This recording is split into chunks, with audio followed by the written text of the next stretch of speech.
Good evening, folks. This is Longshot 1982 here with another movie review. Today we're going to be reviewing the new Godzilla movie. Or should I say, Godzilla versus the Giant Praying Mantis. Starring Aaron Taylor Johnson, Bryan Cranston, Elizabeth Olsen, for those who don't know, is the younger sister of the Olsen twins, only this one actually consumes calories on a normal basis, and Ken Watanabe as Dr. Ichiro, who is one of my favorite Asian actors. He's always typecasted. It drives me crazy. I think the guy is capable of doing a lot different things, a lot more versatile things. He is great in everything that he does. For those who've seen the 2005 movie of Memoirs of a Geisha, he is absolutely fantastic in that. Before I get into the movie review, I want to tell you a little bit about the previews. Now, I'm going to spoil the movie for you, but one of the previews is Tom Cruise's new attempt at confusing the American public with his Scientology bullshit, or his psychosis, as whatever you want to call that madman.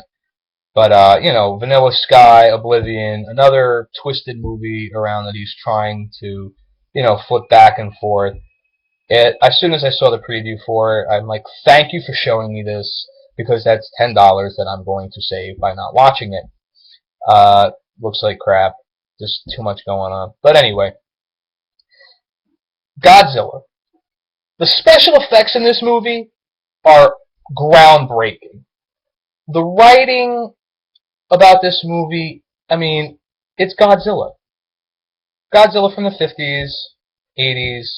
I've seen pretty much all of them. Godzilla vs. Mothra, Godzilla vs. Mechagodzilla, Rodan. It's versed pretty much, all of it. And it's the same basic premise. Giant monster comes on. It's like a wrestling ring, but instead of a ring, it's a city. I'm not going to give away anything that happens in this movie, because I try not to be a spoiler. Do I think they could have done more with it? As far as what they did with Godzilla, I think they could have done a lot more with it. Whoever said in the previews that Godzilla looked obese, I think is out of their minds. I think he came out perfect. He's a stocky beast. That's what Godzilla's supposed to be. I think they actually did a pretty bang-up job with him.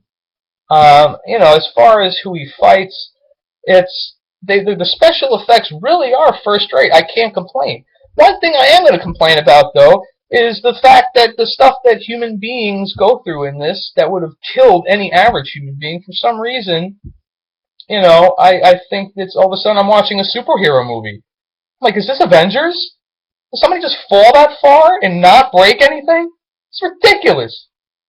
But, hey, I understand the basic facts that Godzilla, giant 300-foot monster, coming around our shores and, destroying half the city is not a realistic thinking movie. It's a fantasy movie.